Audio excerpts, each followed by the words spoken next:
자, 오늘은 NCS 수리 능력 문제 풀이를 하도록 하겠습니다. 교재는 여전히 마찬가지로 해커스 NCS를 교재로 하고 있습니다. 지난주까지 의사소통 했었고요. 자, 이번에는 이제 수리 능력에 관련돼서 우리가 문제를 풀어볼 것입니다. 수리 능력하고 문제 해결 능력이 세 가지가 핵심 능력이라고 이야기했었죠. 그래서 가장 중요한 능력이기 때문에 이 세 가지는 어디에 시험을 보든 간에 반드시 포함되는 능력입니다. 이 수리 능력이 왜 필요하냐고 하면 문제 해결에 많은 경우에 수학적 사고를 원하기 때문에 그렇습니다. 그리고 직업 세계도 굉장히 변하고 있어요. 여러분들이 수학을 별로 좋아하지 않지만 수리적인 것들이 굉장히 많이 나오고 있습니다. 실제로 빌 게이츠도 처음에 법대로 들어갔다가 나중에 수학과로 옮긴 거거든요. 그리고 요즘은 데이터라는 것들을 굉장히 많이 중요하게 생각하기 때문에 이 데이터를 다루는 그런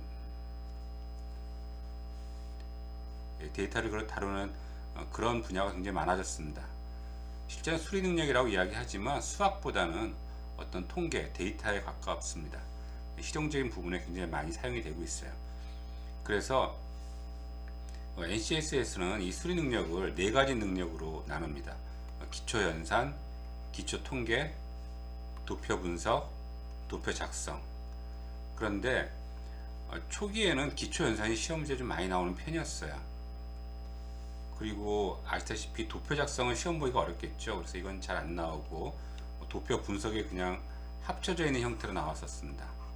근데 지금은 이것보다는 기초 통계와 도표 분석, 이 도표라고 하는 것은 그림뿐만 아니라요, 이 표까지 해서 이런 것을 가지고 분석하는 그런 능력을 가장 많이 보고 있습니다, 요즘은.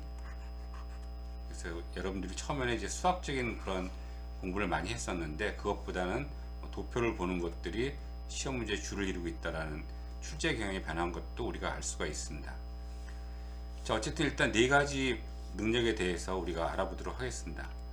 처음에 기초연산 능력은요, 뭘 배우라고 되어 있냐면 사칙 연산, 플러스 마이너스 곱하기 나누기를 말하는 거겠죠. 그리고 방정식, x와 어떤 등식으로 이루어져 있어서 미지수를 푸는 그런 것을 우리가 방정식이라고 이야기를 하죠. 그래서 x 미지수 하나만 있으면 그냥 이런 방정식이고, 또 y까지 같이 있으면 이원 연립 방정식, 그리고 제곱이 들어가면 2차 방정식 이렇게 되어 있는데 2차 방정식까지는 안 나오는 것 같아요. 시험 문제가 1차고 연립까지는 나오는 것 같습니다. 이렇게 우리가 방정식 문제가 있고요. 근데 검사 문제가 있는데 실제로 출제가 되는 것은 이 두 부분이 출제가 많이 되고 있고요. 사칙 연산은 용량을 계산한다거나 환율을 환산한다거나 어떤 환산 문제가 주로 많이 나오고 있습니다. 그리고 가장 학생들이 좀 어려워하는 이 문제, 방정식 문제는 실제로는 속도 문제라고 해서 속도는 거리는 속도 곱하기 시간, 이 공식과 그 다음에 소금물 농도는 전체분의 소금, 이런 두 가지 형태로 이루어져 있어요. 실은 일의 양에 관련된 문제도 전체 해야 될 일은 각 개인이 갖고 있는 속도와 시간, 이런 식으로 이루어져 있기 때문에 이 두 문제는 실은 같은 문제예요. 이것이 여러 가지 유형으로 바뀌어서 나오고 있는데 실제로 제가 보니까 요 그냥 기본적인 틀만 알고 있으면 문제를 푸는데 크게 문제가 없습니다. 다음은 이제 기초 통계 능력인 경우에요. 보통은 자료를 획득하고 정리하고 해석하는 건데, 이 자료를 획득하는 것에 대해서는 시험 문제를 낼 수 없기 때문에 정리서부터 시험 문제 나옵니다. 평균이 무엇이고 표준 편차의 제곱은 분산이죠. 그런 것들이 뭔지를 좀 알아야 되고, 다섯 숫자 요약, 1/4분위수, 2/4분위수, 3/4분위수 이런 것들이요. 그리고 빈도수, 이런 것들에 대한 개념을 좀 알고 있고요. 가끔 경우의 수 그리고 확률 구하는 문제가 나오기도 합니다. 실제로는 이제 해석하는 문제가 많이 나오는데 뭐 사망률이라든가 집값 상승률이라든가 뭐 이런 것들에 관련된 뭐 비율을 계산하는 것, 이런 통계 문제가 나오고 있습니다. 이것은 이제 도표나 표를 읽는 그런 곳에서 같이 연합돼서 나오고 있어요. 예, 그 다음 세 번째로 가장 중요한 이제 도표 분석 능력을 보시면 대부분이 이제 도표의 해석에서 시험 문제가 나오고 있습니다. 우리가 배운 것은 도표의 종류가 무엇이고 도표의 종류에 따라서 우리가 그러니까 자료의 성격에 따라서 어떻게 그림을 그릴 것인가 뭐 이런 것들 뭐 다 배워야 되지만 실제로는 뭐 우리 보고 어떤 그림을 그릴 것이냐 이렇게 물어보기는 좀 그러니까 그림을 본인들이 그려놓고서 그것을 가지고 뭐 100분을 구해서 누가 더 증가율이 높으냐 뭐 이런 것들, 그리고 내용이 표와 일치하는지 확인하는 것들, 그리고 어떤 뭐 증가율이 높은지 이렇게 개체간 비교하는 거, 또 구성비 뭐 이런 거 찾습니다. 그리고 해석을 잘했는지 오류가 있는지 이런 것에 관련된 문제가 주로 나오고 있어요. 실제로 도표 작성 능력은 여러분들이 실무에 가면 가장 필요한 능력이긴 하죠. 근데 시험 보기가 좀 그래서 여러분들이 이제 출제 문제 나온다면 표를 적절하게 표현한 것이 무엇이냐 이 정도밖에 나올 수가 없어요. 근데 이런 문제를 풀기 위해서는 여러분들이 표를 많이 봐야 됩니다. 표와 그림을 많이 봐야 됩니다. 제가 학생들을 이렇게 강의하면서 마케팅 조사론이나 마케팅 자료 분석 이렇게 하면서 데이터를 얻게 되면 대부분 학생들이 제일 먼저 하는 것이 그걸 가지고 눈에 보이도록 표나 그림으로 이렇게 표시하는 것들인데 이것들이 굉장히 미숙해요. 뭐 실제로 가르쳐줘도 잘 빨리 숙달이 되지 않는 것 같아요. 그 이야기는 학생들이 평소에 이 표나 그림에 관련돼서 별 관심을 갖지 않았기 때문에 그런 일이 벌어지는 것 같아요.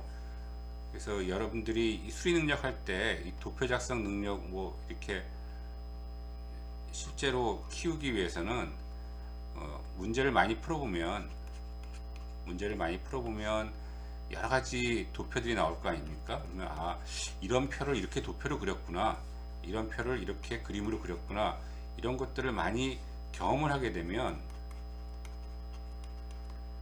그런 경험을 좀 하게 되면 나중에 데이터를 봤을 때 이 데이터는 이렇게 그리는 것이 좋겠다 라는 것을 여러분들이 알 수 있게 될 것 같습니다. 그래서 좀 문제를 좀 많이 풀어보는 형식으로 이 수리 능력은 진행을 하려고 합니다.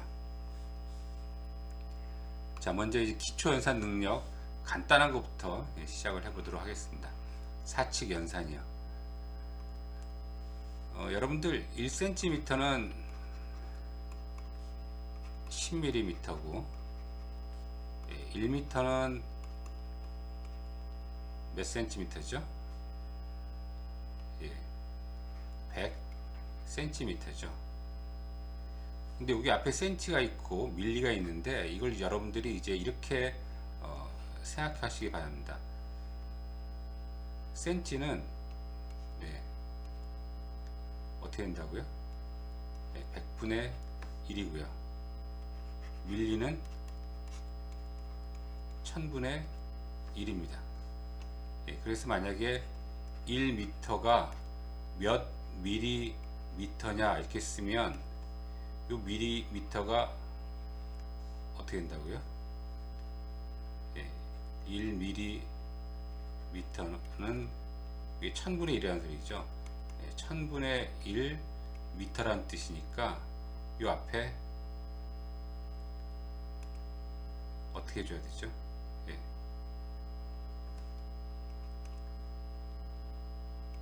1000을 곱해줘야지 1이 되겠죠.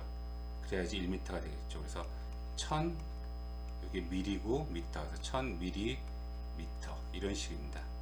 1kg은 키로는 1000이라는 소리죠. 이번엔 곱하기 1000이라는 소리죠.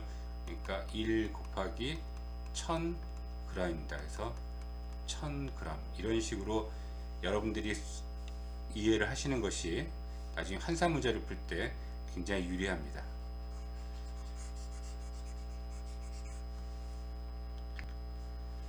자, 그리고 1제곱센티미터요. 1제곱센티미터는 이게 1 곱하기 1cm 곱하기 1cm 이런 소리죠. 그래서 이것은 1 곱하기 요 밀리미터로 고치라 그러면은 이것이 얼마입니까? 1cm는 10mm죠. 밀리미터. 그리고 10mm 해서 100mm 제곱 이렇게 쓰는 겁니다. 이런 것들을 기억하시기 바랍니다. 부피도 마찬가지고요. 그리고 1톤이 1000kg인 건 다 알고 계시죠.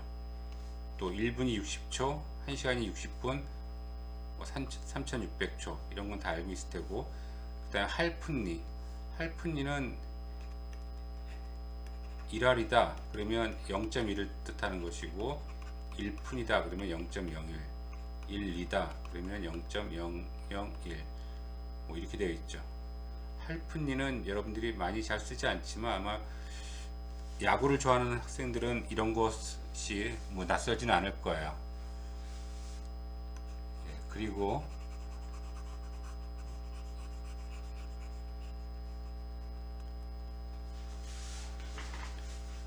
예, 1cc는 어떻게 되죠? 1cc는 1cm 세제곱이죠. 그래서 여러분들 1리터는 어떻게 됩니까? 1000cm 세제곱. 1리터는 1000cc죠. 1000cc.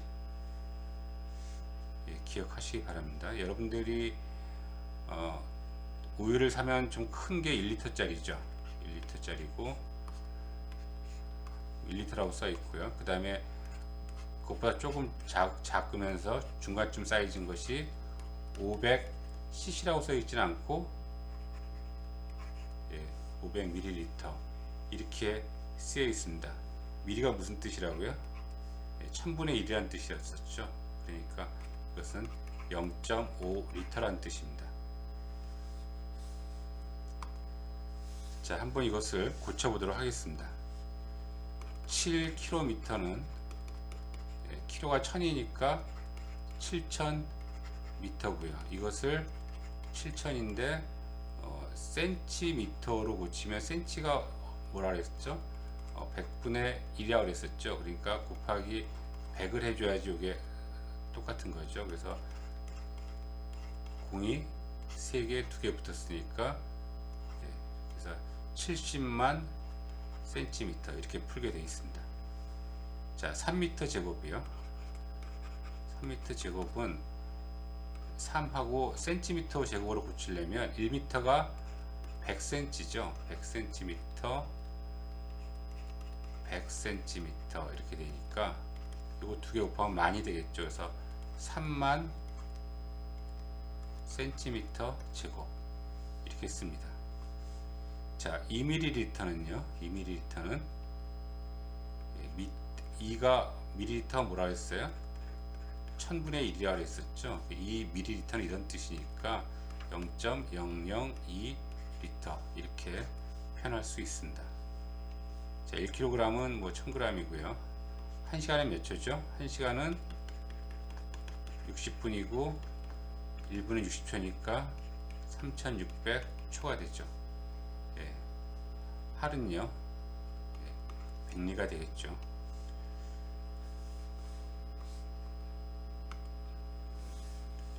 그 다음에 여러분들이 이제 화씨, 섭씨가 있는데 우리는 섭씨로 온도를 재잖아요. 오늘 같은 날은 섭씨 몇 도죠? 오늘은 영하 2도 이렇게 됐나요? 영하 2도씨. 이게 섭씨라는 뜻입니다. 여기 한글로 이제 화씨도 이게 사람 이름이라서 이게 화씨 이씨 김씨 한 것 같은 거죠. 섭씨 이렇게 해가지고 표현을 했었는데 우리는 섭씨 온도를 쓰지만 유럽이나 미국에서는 이제 화씨를 써요. 그렇기 때문에 굉장히 많이 헷갈립니다. 화씨는 이제 F라고 쓰는데 32도가 어느 점이죠. 이게 32도가 0도씨하고 똑같은 거예요. 그리고 뭐 90도 이렇게 되면은 우리로 한 32도인가요? 더운 날씨 정도에 속하고 있습니다. 그래서 이런 공식이 있어요. F는 32씩 5분의 9. 예를 들어서 섭씨 30도는 얼마이냐? 섭씨 30도는 화씨 몇 도이냐? 이렇게 물어보면 여기다가 30을 대입하면 되겠죠. 그러면 나눠져서 6이 되니까 6, 9, 54. 그래서 합치면 86. 화씨 86도 이렇게 쓰게 됩니다. 섭씨 40도는 화씨 몇 도일까요? 한번 계산해 보세요. 지금요. 채팅창에다가 말씀해 주세요.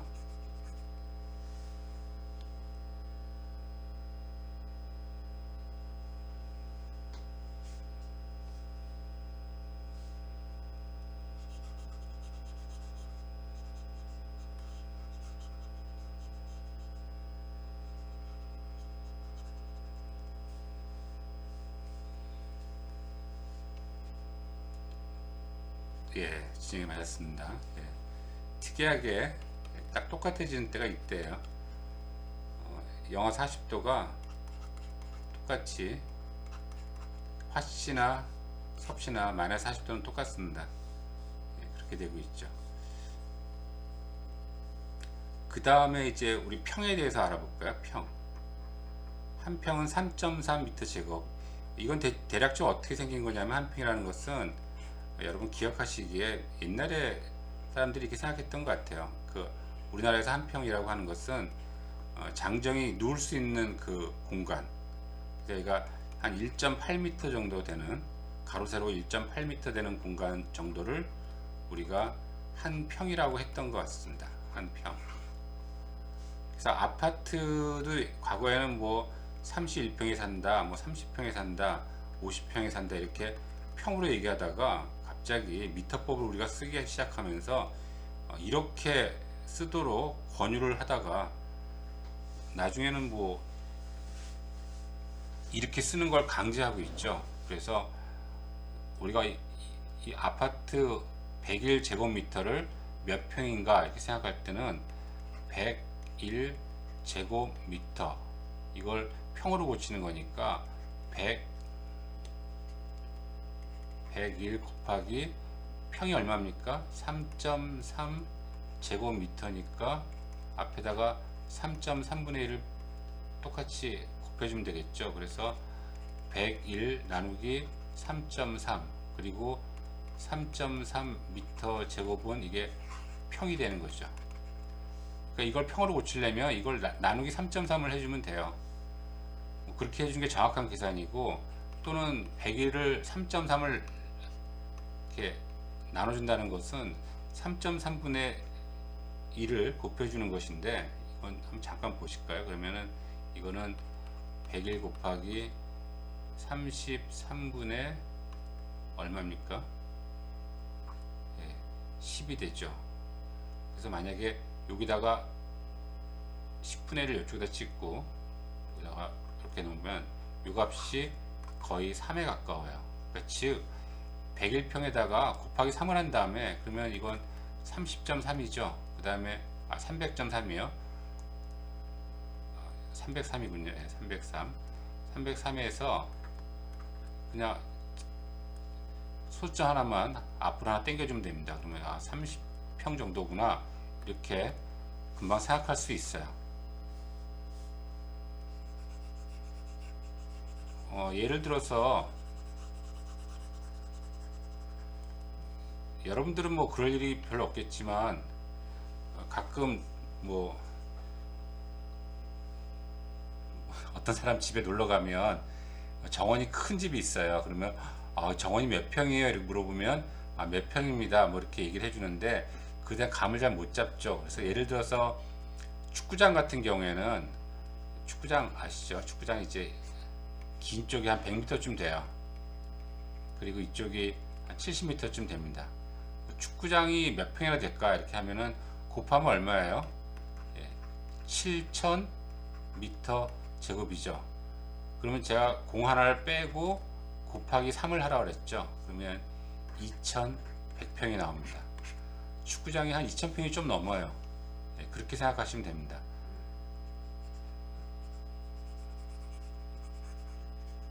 자, 그 다음에는 야드요. 우리가 평을 고집하듯이 미국도 계속 이 미터법을 안 쓰고 야드를 쓰기 때문에 여러분들이 만약에 미국을 가게 되면 요즘은 뭐 보안이 굉장히 심해서 어떤 경우에 여러분들이 키를 물어볼 때가 있습니다.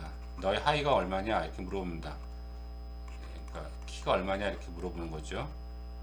그러면 자기 키를 저 180cm인데 이렇게 얘기하면 못 알아들어요.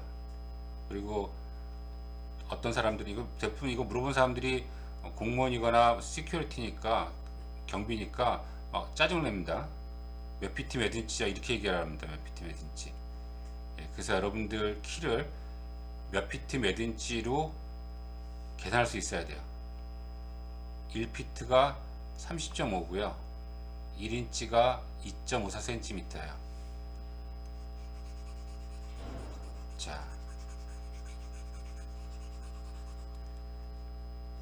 진영의 키가 얼마죠? 160. 이걸 몇 피트 몇 인치인지 한번 바꿔보세요. 지금 162에요. 162로 바꿔줄게요. 몇 피트 몇 인치인지 한번 계산해 보세요.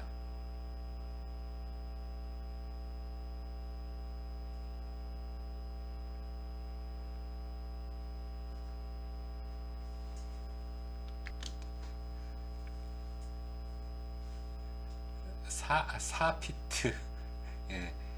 제 키가 184cm인데 이게 6피트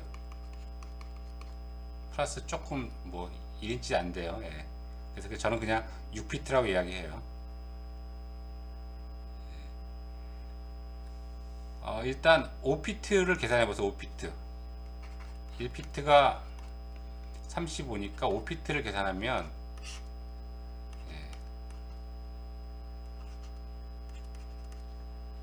152.5죠. 5피트 하면 152.5니까 여기서 152.5를 빼면 얼마가 남습니까? 9.5cm가 남죠. 그럼 9.5cm를 이제 2.54 인치로 나눠주는 거예요. 이게 9.5를 2.54 나누면 4 정도 되니까 3.7 얼마니까 5피트 4인치 이렇게 얘기하는 거예요. 아시겠어요? 외워두세요. 주인은 몇 센치?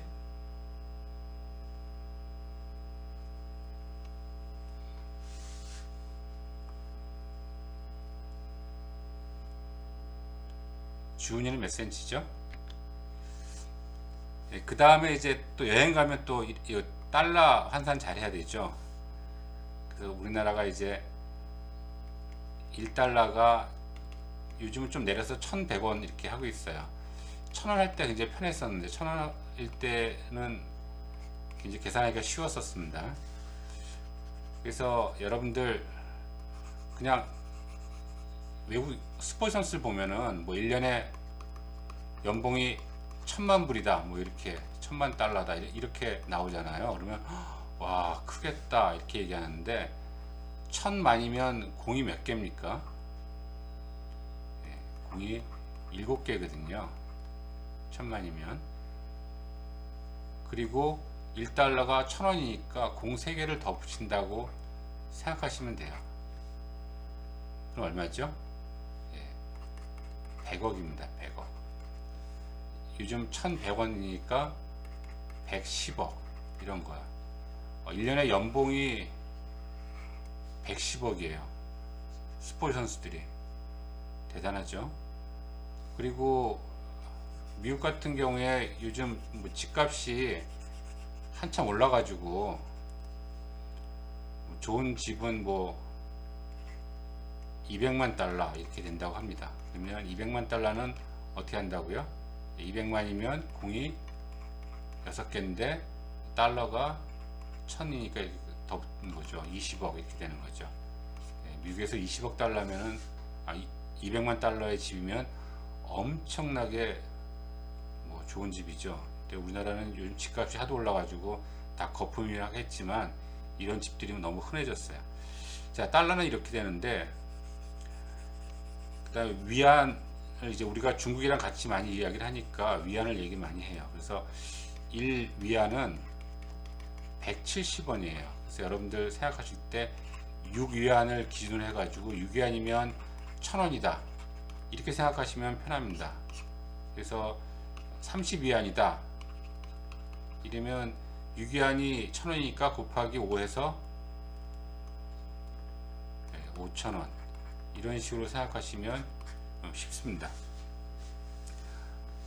베트남 요즘 여행을 못 가서 베트남 가기도 힘든데, 베트남은 우리랑 1대 22의 그런 환율을 갖고 있기 때문에 굉장히 계산하기가 편해요. 베트남 가서 뭐 물건을 사면 깜짝 놀라는 게 처음에 뭐 이런 식입니다. 이게 얼마예요? 그러면 20만 동입니다 이렇게 얘기해요. 엄청나게 크죠. 하지만 20대 1이니까 어떻게 하냐면 20만을 10으로 일단 나눠줍니다. 그리고 한 번 더 나눠줘야 되죠. 그래서 만원을 뜻하는 거예요. 10만 동이다 그러면 얼마죠? 10만 동이다 그러면 일단 하나 줄여서 만원으로 한 다음에 반을 또 줄이니까 5천원이 되는 겁니다. 그래서 이건 20대 1일 때니까 먼저 자릿수 하나 빼주고 나누기 2 해줍니다. 그런 식으로 사람들이 많이 하더라고요. 100만 동 그럼 얼마요? 100만 동 하면 하나 빼주면 10만이고 나눠주면 5만 5만원이라 소리죠. 자, 이렇게 용량을 계산하거나 환율을 환산하는 것, 환산 문제가 나올 수가 있습니다. 이거는 환산 문제는 시험 문제가 아니더라도 여러분들이 회사에 들어가서 이 회사에서 외국과 거래를 하게 되면 이런 것들을 자주 환산을 해야 될 거예요. 근데 이게 하나만 틀리면, 잘못하게 숫자 하나만 틀리면 만원인 것을 뭐 10만원으로 계산하게 되면 회사에 엄청나게 큰 손해를 줄 수도 있죠. 그래서 이것들은 여러분들이 확실하게 해야 되는 기본적인 능력 중에 하나입니다. 자, 이제 제일 어려운 것들은 이제 방정식입니다. 이제 방정식 문제에 대해서 알아보도록 할게요. 방정식은 이제 처음에 1차 방정식이 있습니다. 1차 방정식. 그러니까 무조건 이제 미지수를 x라고 놓는 거예요. 이렇게 구하는 습관이, 이런 습관이 좋은 습관입니다. 자, 예를 들어서 이건 NCS 교재에 나와 있는 문제인데요. 나이가 몇 살이냐고 물어봤더니, 자, 내 나이에 3을 더하고, 이렇게 하면 그냥 간단하게 내 나이가, 지금 나이가 관심 있는 거잖아요. 그러면 X 쓰고요. 내 나이에 3을 더하고, 그리고 3을 곱한 수에서 내 나이에서 3을 뺀 후에 3을 곱한 수를 빼면 내 나이입니다. 이렇게 돼 있어요. 저는 이 문제 아는 문제니까 이렇게 한 번에 식을 세웠지만 이게 좀 말이 좀 되게 복잡하죠. 내 나이에 3을 더하고 3을 곱한 수에서 내 나이에 3을 빼고 3을 곱한 수를 빼주면 그것이 곧 내 나이입니다. 이렇게 풀면 되는 거예요. 풀면은 3x 플러스 9 마이너스 3x 마이너스 3 마이너스 3에서 플러스 9는 x. 그래서 나는 18살이다 이렇게 나오겠죠, 답이. 자, 어쨌든 미지수를 x라고 놓고 푸는 그 방법이 가장 기본적인 방법입니다.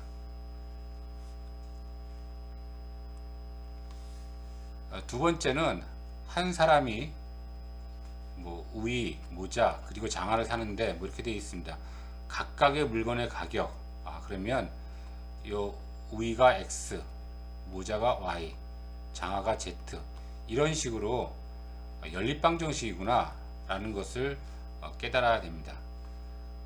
우리가 고등학교 때 배웠잖아요. 연립방정식. 이렇게 미지수가 3개면 이거 풀려면 식이 몇 개 필요합니까?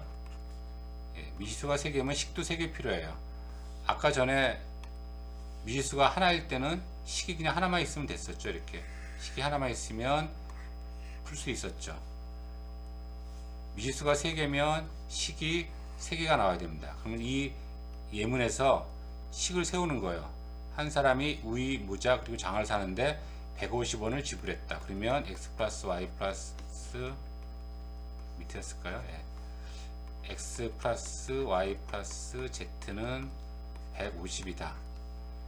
자, 우위는 모자보다 80원 비쌌다. 이게 또 하나의 식이죠. 우위는 x는 모자보다 y보다 얼마나 더 많다고요? 80원이 더 많다는 소리예요. 그리고 우위와 모자의 값을 합친 것은 x하고 y를 합친 것은 두 켤레의 장화보다 120원이 더 많대요. 120원이 더 비쌌다. 이렇게 되어 있습니다. 이 식 3개를 푸는 것이죠. 여러분이 식 3개를 풀 때 어떻게 푸는 게 좋으냐면 넘겨주시는 게 좋아요. 이렇게. 그래서 이렇게 써주시고, 자, 이 연립방식을 푸는 방법은 뭐 고등학교 때는 뭐 소거법, 대입법 이렇게 여러 가지를 이야기했는데, 여러분들이 그냥 단순하게 쉽게 생각하세요. 연립방식 푸는 것은 미지수를 줄이는 것이다. 미지수를 줄이는 것을 풀면 됩니다. 지금 여기 보시면 미지수가 두 개 있죠. 얘가 2개짜리잖아요. 그러면 요 첫 번째와 두 번째에서 z를 없애가지고 또 2개짜리 식을 하나 만들면 되는 거예요.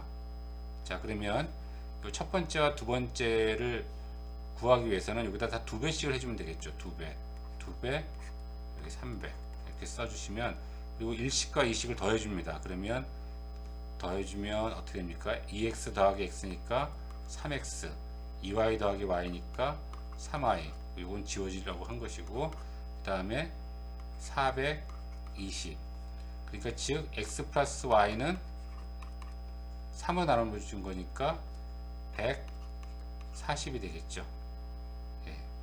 3, 1, 4, 3, 42. 그리고 요 식과 이제 이 식과 합쳐야 되겠죠. x 마이너스 y는 80이다. 두 개 더하면 2x는 220이니까 x는 110이다. 이렇게 해서 이것부터 시작해가지고 x에다 y 풀고 z 풀고 이렇게 풀면 되겠죠. 자, 그래서 여러분들이 연립방식을 풀 때는 미지수를 줄이는 것이다 라고 생각을 하십시오. 만약에 세 식 다 z가 포함되어 있으면 여기서 두 식에서 z 제거하고 이 두 식에서 z 제거하고 해서 그것만 가지고 이제 또 풀어야 되겠죠. 어쨌든 미지수를 줄이는 방법으로 해야 됩니다. 이게 당연하고 간단한 얘기인데, 이걸 못하는 학생들은 그냥 지우기 쉬운 것부터 막 지우다가 이쪽은 x하고 y식이고 이쪽은 y하고 z식이고 해서 계속 빙글빙글 돌아서 못 푸는 학생들이 있거든요. 그렇게 하지 마시고 미지수를 줄인다, 내가 z부터 없애야겠다, 뭐 이렇게 순서를 정해서 미지수를 없애는 식으로 연립방정식을 푸시면 됩니다. 자, 이제 기다리던 속도, 거리 1차 방정식이 나왔습니다. 이게 가장 학생들이 무서워하는 것이죠. 시속 60km/h. 이게 실은 정확하게 표현은 아니고 그냥 이렇게 없이 60km/h 또는 시속 60km 이런 소리죠.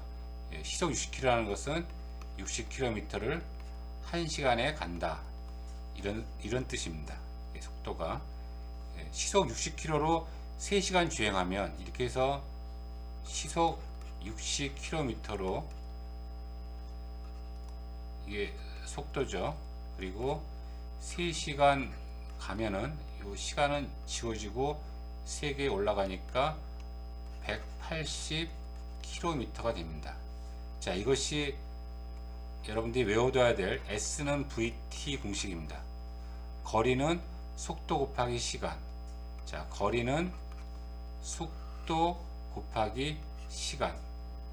그러니까 여러분들이 속도를 시속 이렇게 생각하지 마시고 이렇게 식을 쓰게 되면 훨씬 더 헷갈리지 않고 쉽게 구할 수 있을 거예요. 여러분, 서울서부터 전주까지 200km거든요. 그러면 100km 속도로 달리면 몇 시간이면 갑니까?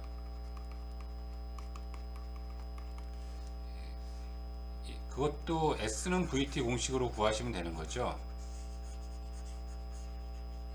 그래서 S는 200km는 속도 100km/h로 달려서 X hour다. 그러면 요거 지워지고 킬로미터 지워지고 이거 넘어가면 2 해서 X는 2. 예. X는 2니까 답은 2시간이 되겠죠. 예. 이렇게 푸는 겁니다. 뭐 이건 그렇게 어렵지 않을 거예요. 근데 이것들을 조금씩 이제 복잡하게 만든 것들이 이제 시속은 킬로미터로 나왔는데 뭐 초속을 뭐 이야기를 한다거나 뭐 이런 경우죠. 자, 100m를 20초에 주파하는 속도.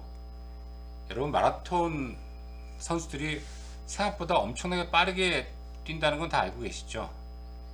보통은 이제 100m를 18초에 주파하는 속도로 뛴다고 이야기를 해요. 그런데 100m를 20초에 주파하는 속도로 마라톤을 뛴다고 생각을 해 보십시오. 그러면 42.195km의 완주 기록이 얼마일까요? 그러면 S는 VT니까 42.195가 거리죠. 속도가 어떻게 돼요? 속도가 100m를 20초에 주파한대요. 그리고 시간을 하면 되겠죠. 그러면 이게 뭐예요? 20분의 100이니까 5m 섹이죠. 5m 섹. 예. 그렇게 해서 T를 구하면 이건 42.195 미터가 되겠죠. 예, 미터. 그러니까 이거 5로 나누면 되겠죠. 예, 5로 나누면 42.195 나누기 5 초 만에 갈 수 있습니다. T는. 이렇게 구하면 보기를 딱 보면 뭐 몇 시간 몇 분이냐 이렇게 나와 있으니까 여러분들이 이걸 또 초로 구한 다음에 시간으로 바꿀 수 있어야 되겠죠. 예. 또는 이렇게 되어 있습니다. 시속 20km 속도로 뛴다면 42.195km를 속도가 얼마예요? 시속 20km/h. 그러면 T는 얼마냐? 그러면 42.195를 뭘로 나눈다고요? 20으로 나누면 됩니다. 그러면 그것이 시간이 나와요. 예, 완주 기록 시간이 나옵니다. 그러면 이 시간이 만약에 예를 들어서 2.1시간이 왔다. 예를 들어서 2.1시간이다. 그러면 이건 2시간 몇 분입니까? 2시간 몇 분이죠? 2.1시간이면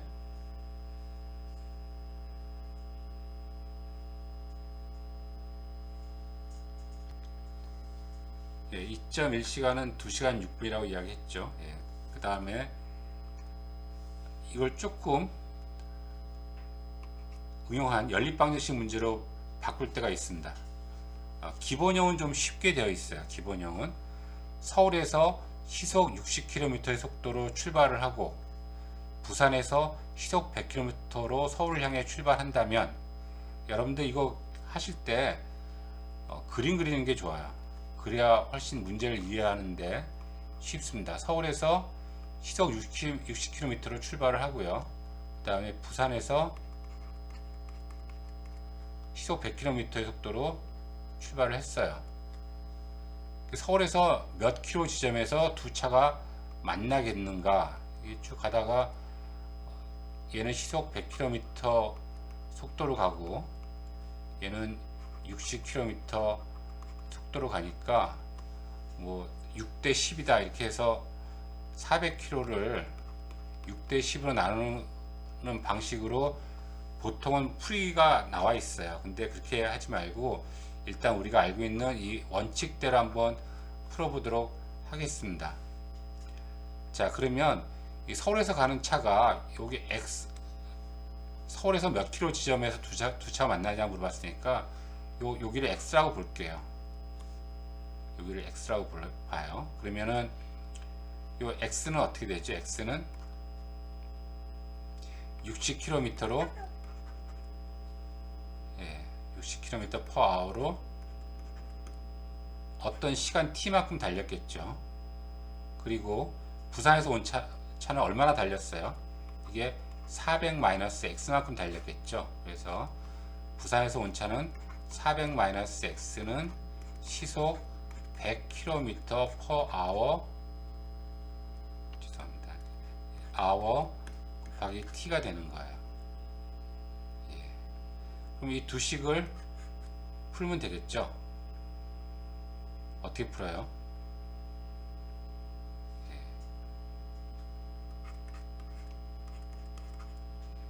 연립방정식이니까 한번 풀어보세요. 지금요.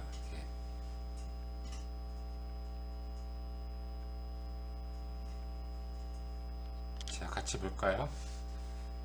실은 여기 x의 킬로미터 생각된 거니까 킬로미터는 필요 없죠. 그리고 t도 시간으로 한 거니까 필요가 없어요. 그래서 이거 지고 이렇게 해서 그냥 쓰시면 됩니다. 그래서 이 두 식을 더해주면 x 지워지고 400은 160t가 되죠. 그러니까 t는 얼마가 돼요? 160분의 400. 그러면 4, 4, 16, 10 얼마죠?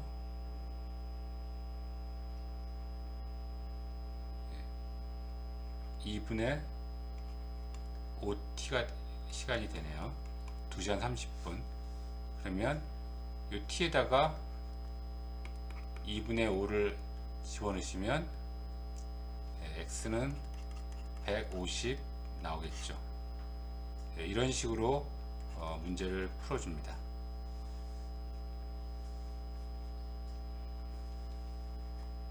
뭐 이렇게 속도 거리 구하는 거는 솔직히 어렵지 않은데요. 이것을 가지고 이제 일의 양, 응용형인데요. 일의 양으로 표현을 해서 시험을 내는 경우가 많습니다. 어떤 참고서 같은 경우에는 이 속도거리 문제와 일의 양이 다른 것처럼 표시되고 있는데 같은 거예요. 다른 거는 뭐냐면 그냥 다른 점이 딱 하나 있다면 뭐냐면 일의 양은 그냥 요 일의 양 s를 그냥 1이라고 놓고 푸는 것이 일반적이라는 거죠. 그냥 s는 1 이렇게 놓고 풀어서 일의 양 문제를 우리가 풉니다. 자, 보시면 문제를 보도록 할까요? 당신은 2명의 사원에게 보고서 작업을 할당하려고 한다. 한 사람은 경험이 많이 있어서 2시간의 보고서를 쓸 수 있다. 그러니까 일의 양 1은 첫 번째 사람은 속도가 V인데 얼마 만에 쓸 수 있다고요? 2시간 만에 쓸 수 있어요. 그러니까 속도가 2분의 1이에요. 다른 사람은 경험이 적어서 3시간 걸린다. 이 사람은 일을 하는데 3시간이 걸려요. 그러니까 이 사람 속도는 3분의 1입니다. 그러니까 A라는 사람과 B라는 사람의 속도를 구해놓는 거예요. 두 사람한테 보고서를 나눠 쓰게 하는 것이 좋을까 이렇게 얘기했는데, 그렇다면 이 두 사람이 합쳐가지고 역시 해내는 일의 양은 1이겠죠. 그리고 똑같이 끝내야 되니까 똑같은 시간에 끝내야지만 되겠죠. 이런 식이 되는 거예요. 이걸 푸는 거죠. 여기다가 2분의 1 넣고 여기 3분의 1 넣고 해서 t를 구하는 것입니다. 예, 그리고 t를 구하고 나면 그 사람이 그 시간 동안 얼마큼 양을 할 수 있는지를 알 수가 있겠죠. t 얼마죠 이거? 6분의 5분의 6. t는 5분의 6이죠. t는 5분의 6 나오고 나면 A가 할 양은 어떻게 쓰냐면은 2분의 1 곱하기 5분의 6 해서 5분의 3이에요. 그러니까 A가 60%, B가 40% 이런 식으로 나눠주면 되는 겁니다. 자, 그래서 이 문제를 지금 제가 급하게 풀었는데 보지 마시고 다시 한번 풀어보세요. 이게 제가 급하게 설명을 해가지고 여러분 직접 풀어보게 하려고 급하게 설명을 했습니다. 한번 풀어보도록 하세요.